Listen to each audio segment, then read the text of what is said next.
Well, hello. This is Mike from Music City, and welcome to our latest installment of Ranking Records. We're going to continue today looking at my favorite records from a year. We are working our way backwards a little bit. We last did 1977. Today we're going to look at 1976, which turns out to be a really great year in music. A lot of good stuff that I really liked that year. Now, when I'm doing this, one of the things I say to myself, you know, if the record isn't on this wall in vinyl, because I didn't buy it in 1976, then do I really want to include it on my list? Because, you know, I kind of look through lists of what came out to make sure I'm not missing anything. But you know, and really what happened here, where we're going to start this off, I came across two records that I didn't have, and looking back, I should have had them, and I picked them up, and I'm going to start off with those two, sort of as my tie for top 10. Two great records, and the first is going to be the debut album by the Ramones. Okay, I'm going to be honest with you. Just like I did with the New York Dolls, I didn't get it right away. It was too much of a shock for me. I didn't like this record, and you know, to me it just was not very good. But I learned to love it, just like I did with the Dolls. I mean, it was, let's admit it, it was sort of a real radical shift in music, and a really good one. You know, in so many ways, these guys just really started the whole punk movement going, and we're just, you know, I followed them through ever since, and they're fantastic, and I now truly love this record, and I've been really on a Ramones thing. I've read every book and listened to every record, and we'll soon be seeing a Rankin' Records exclusively of the Ramones. So this disc comes in as at a tie at 10 for a great record from 1976 that I should have bought, but I didn't. And along with that, I'm going to throw another one in there. And the thing about this record, I really like looking at the Village Voices Paz and Jop poll for each year to see what they picked. Robert Christgau, the critic, it was a survey it was put together by Christgau as a survey of writers, and their top album of that year, and one that I didn't have back then, was Stevie Wonder's Songs in the Key of Life. Now, I knew the hit singles off of this, you know, Sir Duke and Isn't She Lovely, and liked them. For whatever reason, didn't buy the record. I saw him do this live, was it last year, 2 years ago? It was just tremendous. A great record. I see why they put it at the top. And what's really cool about this was also, it was a double vinyl with a single. And I picked up a reissue of that that's got everything together in a really, really beautiful package. Just a great record. So these two come into my tie, number 10 records that I really should have enjoyed more back in '76, but didn't. So now we're gonna get to the 10, or whatever, how many it is. Let me see, 9, 8, 7, 6, 5, 4, 3. Well, whatever. But here we go. Next on my list is Rod Stewart's "Night on the Town," a record I really spent a lot of time listening to back then. Really enjoyed. I think it was a great record. "Tonight's Tonight" was the big hit single. Great song, and he did a great version of Cat Stevens' first cut as "The Deepest." And I really liked his ballad. I think that he wrote, The Killing of Georgie, Part 1 and 2, great song. He recorded this down at Muscle Shoals Sound Studio, where I paid a visit to last week, so it was really great to see that. But I am going to sadly say something. I really think this was the last great Rod Stewart record, because it was kind of downhill from there. We kind of went into "Do You Think I'm Sexy" and things like that, and I think he even croons American classics now, whatever. But great record, but sadly, like I say, the great last Rod Stewart record. Next up, a record that really holds up well, and I think has one of the greatest covers in music history, Al Stewart's "Year of the Cat." It was a big hit for Al. Stewart and Stewart, I didn't even pick up that connection there. "Year of the Cat" was such a great song. You know, just sort of the fantasy and mystery of that song was just really well put together, well written. It was so well played too. You had great guitar by Tim Renwick, the great alto sax by a guy who lives here in Nashville, Phil Kenzie, and there were several other great songs on this record, and it really really forced me to go look back at Al's catalog and just to follow him in the future. Again, one of my favorite records of 1976, Al Stewart's Year of the Cat. Next up, an artist who has put out one or two albums that maybe were just considered to be awful, but other than that, he has really put out a very consistent catalog of music, and that's the late Lou Reed. In his 76, he gave us the great Coney Island Baby. Now, I just absolutely love the title track, 6 minutes and 35 seconds of Coney Island Baby, with the immortal line, "I want to play football for the coach." How could you not love that song? And there's some great pop on here, Crazy Feeling, Charlie's Girl. A good record from Lou, and we sure miss Lou Reed. It's hard to believe he's not with us anymore. Next, surprisingly, is one of the big hit albums of the year, but gosh, it was damn good. Not the implication that if it's a hit, it wasn't good, but Boz Scaggs' Silk Degrees really is just such a well-played, well-produced, slick record.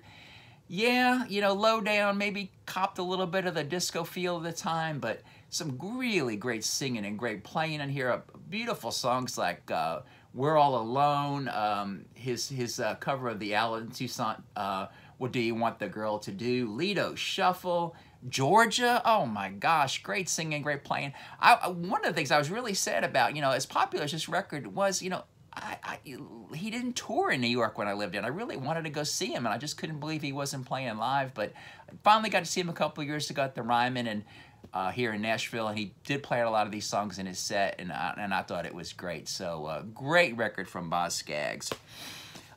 Next up, you know, an artist that I think a lot of people these days have a love-hate relationship with, and that's Mr. Billy Joel. But gosh, 1976 Turnstiles was a fantastic record. The kickoff song, Say Goodbye to Hollywood, where, you know, his sort of picked up on the Phil Spector Wall of Sound, and so much so that Ronnie Spector actually did a cover version of it with the E Street Band. That's pretty awesome. It's got on here his classic, New York State of Mind. I mean, gosh, I mean,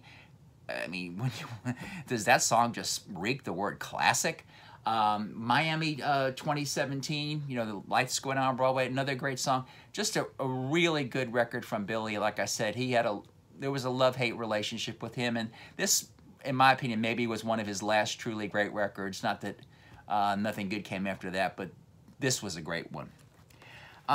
Next up, and if you're counting here, this would be number 4, and been involved with some internet discussion on this record, and a lot of people just really, as a record a lot of people love and consider this to be the Grand's greatest records. I didn't want it to be their greatest record. I didn't consider it such when I ranked their records recently, but it is nonetheless a fantastic record. The Royal Scam by the great Steely Dan. Now, I'm going to say something about this. There's probably, I made a tape one time of my favorite guitar intros to a song, and the intro on Don't Take Me Alive is just amazing, and what a great song. All yesterday, I found myself singing Haitian Divorce, another great song off of this record. Kid Charlemagne, the title track, the Royal Scam.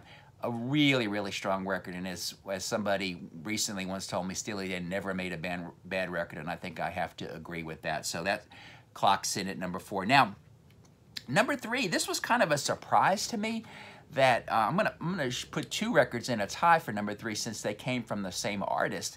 And I was really surprised. I did not realize that both these records came out in the same year. And strangely enough, they both made the top 5 of the Paz and Jop. And that's the debut album, Howling Wind from Graham Parker, and its follow-up, Heat Treatment. Wow, 2 fantastic records. Howling Wind, the debut, was produced by Nick Lowe, and the second one had a little bit produced by Nick Lowe, but John Mutt Lange came in and produced it. But man, great stuff. He, as you know, Parker's band back then was The Rumor.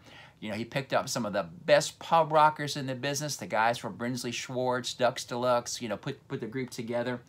Fantastic. And, you know, what's so important about these records as we're moving into this era of the punk and new wave stuff, Parker really, in a lot of respects, led the way for the singer-songwriter to have a place in this new world we were about to enter. As we know, Elvis Costello followed, Joe Jackson, but Parker really laid the groundwork. I'm going to say it right now. Graham Parker belongs in the Rock and Roll Hall of Fame. Let's do it right now. Still out there working today, making great records, but Howlin' Wind, Heat Treatment, my number 3. Now, man, number 2, wow, it was a record that really impacted me, and that was, although it wasn't officially his debut record, it was the one that got the attention as a debut record, major label, and that's the record Warren Zevon. It really led the world to discover him. What a tremendous record, produced by Jackson Browne. There are just so many classics on here. Hasten Down the Wind, Poor, Poor, Pitiful Me, Carmelita, Mohammed's Radio. Oh my gosh, did I love this record. And you know, it wasn't too long after this that Excitable Boy came out, and I got to see him play, and he did a lot of these songs. And God, and I've said this before, I'll say it again, of all the artists who are no longer with us, it's probably Warren Zevon I miss the most, because I know he'd still be producing great, great records. Very, very classy, sophisticated record, you know. I mean, it was slick, but it was like taking Jackson Browne and slicking him up a little bit, and at the same time making the lyrics, of course, a little, you know, a little wacky like only Zevon can do. But great musicianship on the record, a great production job by Jackson Browne. So that leads us to my favorite record of 1976, and there really wasn't much doubt in my mind what it was going to be, and that's Bob Dylan's Desire. What a great record, and this completed the 1-2 punch of records that followed one another. Before this, we had Blood on the Tracks, and we come up with Desire. Those two records served to be the nucleus for the Rolling Thunder Revue, and I mean, gosh, this is just some of Dylan sounding the best, writing the best. Now, most of the songs on here, and it's surprisingly enough that, you know, a songwriter as great as Dylan would work with another songwriter, and he did with Jacques Levy on this, and come up with some just truly masterpieces, these really long narrative songs. I mean, it kicks off with Hurricane, you know, about Box and Hurricane Carter, just fantastic. And the, oh gosh, the violin of Scarlett Rivera on there, just brilliant. My favorite song on this record is Black Diamond Bay, you know, where he writes sort of a screenplay. It could have been a movie, sort of like on Blood on the Tracks, which I'm sure we'll talk about again.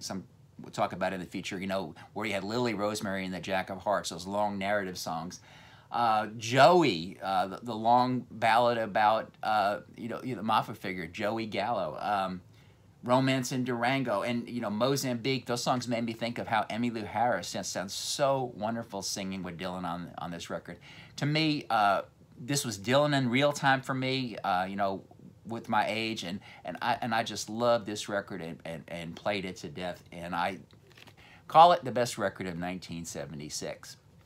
This was kind of fun. I hope you like this walk through 1976. Please tell me what you liked from that year, what I might have missed. I'm sure there's a few. And we'll continue on with the years, and we're going to continue on with going through some artists as well, too. But, hey, we've got now from 1976 through 1981 out there for you to watch. Please share them with your friends. Please hit the like button, and please subscribe so you don't miss anything in the future. Again, this is Mike from Music City signing off. And like I said, peace, love, and music.